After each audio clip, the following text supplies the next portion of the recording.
நான் சொல்லிட்டு வரேன், நீங்க கவர் பண்றது கவர் பண்ணுங்க. ஒன்றும் இல்லை, ஒரு கோவிலுக்கு போகணும், சுவாமி தரிசனம் பண்றோம் அப்படின்னா முறையான தரிசனம் பண்ணாலே நமக்கு குறையே இல்லாம வாழலாம். முறையான தரிசனம்ங்கிறது எப்படி நமக்கு யாரு சொல்லி கொடுப்பா? யாராவது சொல்ல தெரிஞ்சவா முறையா சொன்னா அதை கிரகிச்சு அதுபடியா செய்யணும்.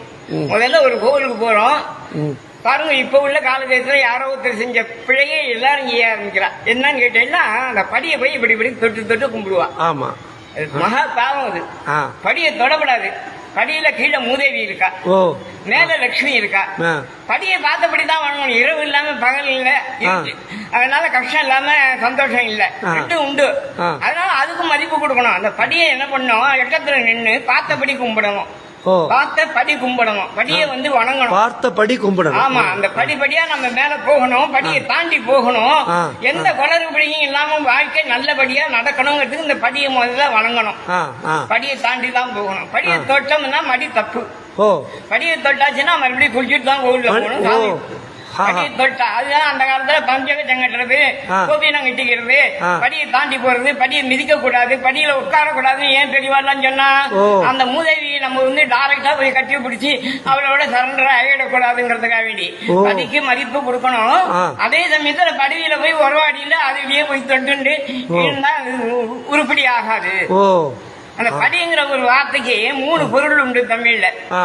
அளக்கட்டுக்கு ஒரு படி, குழந்தைகளை நன்னா படி, எதுவும் தானியங்கள் அளக்கட்டுக்கு படி அப்படின்னு. இப்ப எல்லாம் கிலோ கணக்குல வந்துருக்கு, லிட்டர் கணக்குல வந்துருக்கு. அந்த காலத்துல படிங்கிறதுக்கு படின்னு ஒரு சொல்லுக்கு 3 பொருள் வச்சிருந்தா. படிப்படியா உயர்ந்து வரணும். அதுபடி படியை தாண்டின உடனே நமஸ்காரம் பண்றோம். கொடிமரத்தை பார்த்து முதல்ல இந்த நமஸ்காரங்கிற ஒரு வார்த்தை இருக்கு பாருங்க, அது என்ன தெரியுமா? நமஸ்காரம்னா என்ன தெரியுமா அப்படின்னு பார்த்தா யாருக்குமே சொல்ல மாட்டேங்கிறா, யாரும் தெரிஞ்சுக்கவும் மாட்டேங்கிறா. சாத்திரம் என்ன சொல்றது, நமஸ்காரம் விழுந்து கும்பிடுறதுக்கு பேரு நமஸ்காரம் இல்ல. அந்த 2 கையின் மேல தூக்கிட்டு அந்த உள்ள இருக்கக்கூடிய சுவாமியை பார்த்தா அதுக்கு பேரு நமஸ்காரம். மன சமஸ்காரம் நமஸ்காரம். மன சமஸ்காரம் நமஸ்காரம். பகவானே, நான் பார்க்க வந்துட்டேன், எனக்கு என்ன தேவையோ அதை நீ கொடுத்த, அது போதும் எனக்கு. நீ கொடுக்கறது எனக்கு போறோம் இல்ல, நான் எனக்கு கேட்கறதெல்லாம் நீ கொடுக்கணும். நமக்கு சாமிகிட்ட போய் ரொம்ப வைக்க முடியாது. அதனால நீ என்ன கொடுக்குறியோ அது எனக்கு போறோம் அப்படின்னு மனச சமஸ்காரம் பண்ணும். புலவலியை மறக்கணும், வீட்டு ஞாபகம் வரக்கூடாது, பக்கத்துல குழந்தை அழுத சத்தம் கேட்கணும் அதெல்லாம் கேட்க கூடாது. இதெல்லாம் கேட்கக்கூடிய மனச சமஸ்காரம் பண்ற உள்ள இருக்கக்கூடிய சுவாமி மூலஸ்தானத்துல அம்பாளோ பிள்ளையாரோ அனுமாரோ வீரனோ சூரனோ ஏதோ ஒரு சுவாமியை நீ பார்க்கும் போது அந்த பார்வையோடு உன் மனசு உள்ள போயிடணும். உன் மனசு உள்ள போய் அங்க கர்ப்பகிரகத்துக்குள்ளேயே அந்த விக்கிரகம் இருக்கு பாருங்க. இப்ப இத்தனை விக்கிரகங்கள்ல ஏதோ ஒண்ணு அங்க இருக்குன்னா அதை போய் மனசு இப்படி சஞ்சரிக்கணும். அது பேர் பிரதட்சணம். பிரதட்சணம்னா என்ன? பிரார்த்தனை பிளஸ் தர்சனம் பிரதட்சணம். கோவில சுத்தி வந்தா பிரதட்சணம் கிடையாது. உன் மனசு அங்க போய் சுத்தணும் உள்ள. நீங்க நேரடியா உள்ள போனா நீங்க போக முடியாது. ஏன்னா பூஜைக்குன்னு ஒருத்தர் நியமிக்கப்பட்டா அவருதான் உள்ள போகலாம். ஆனா உங்க மனசு போனா யாராவது தடுக்க முடியாது. அதை புரிஞ்சுட்டு செய்யறதுக்கு பேர் தான் நமஸ்காரம், மன சமஸ்காரம். இதுதான் முறையான பக்தி. முறை இல்லாம பத்தி மாடை விட்டுட்டு காம்புல கறக்கிற பாலை விட்டுட்டு கும்புல கறக்கிற மாரி இன்னைக்கு ஜனங்கள் பண்ணிட்டு இருக்கா. அருமையான உதாரணம். மாடு தீனி போட்டு நல்ல புஷியான மாடு பாலை எங்க கறந்தா கிடக்கும், காம்புல இருந்து கறக்கணும். மாடு கண்ண தண்ணி பார்த்துட்டு கண் இல்லாதவனோ அல்லது வேணும் இப்படி கும்ப தூரிட்டு இருந்தான்னா பால் வராது. அது மாதிரி பக்தியினுடைய தாற்பயம் இன்றைய நிலையில எப்படி இருக்குன்னு கேட்டா, இவ்வளவு சாமி கும்பிடுறோமே நம்ம எங்கேயாவது சந்துஷ்டியா இருக்குமா? இல்ல. காரணம் முறையான கும்பிடு இல்ல.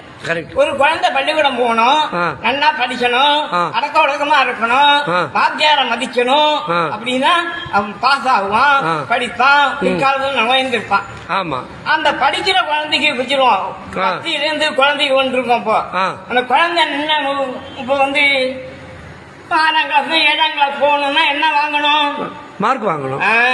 நம்ம வாழ்க்கையில கடத்தணும்னா நம்ம என்ன வாங்கணும்? நம்ம கடவுள் அருள் வாங்கணும். கடவுள் அருள் எல்லாருக்கும் இருக்கு. நீங்க தான் முன்னாடி சொல்லிட்ட கடவுள் நமக்குள்ள இருக்காரு. கடவுள் நீங்க என்ன வாங்கணும்? குழந்தை வாங்கினா மார்க், நீங்க வாங்கினா நீங்களே சொல்லுங்க. கர்மா பிளஸ் மார்க். மார்க்னு இந்த பக்கம் எழுதுங்க, இந்த பக்கம் படிங்க. கர்மா கர்மா. நீங்க உங்க கர்மா ஒழுங்கா செஞ்சா கவலை இல்லாம இருக்கலாம் ஐயா. சூப்பர். உங்க கர்மாவை நீங்க குழி தோண்டி போச்சு விட்டு நீங்க சந்தோஷமா உதாரணத்துக்கு சொன்னா நீங்க ஒரு பெரிய அதிகாரி. உங்களுக்கு என்ன கடமையோ உங்களுக்கு என்ன நேர்மையோ உங்களுக்கு ஒன்று பணியோ என்னவோ அதை செஞ்சுட்டு லாபத்துக்காக வேற ஏதோ ஒரு குறுக்கு வழியில போனேன்னா ஆமா அதுக்கான தண்டனை தான். அதுக்கான தண்டனை தான். தண்டனை தான் கிடைக்கும். கர்மாவை நம்ம கடைபிடிச்சோமானால் நம்ம நிம்மதியா இருக்கோம். கர்மா பிளஸ் மார்க். Super super. நல்ல அருமையான ரொம்ப அருமையான உதாரணம் சாமி. ரொம்ப அருமையான உதாரணம்.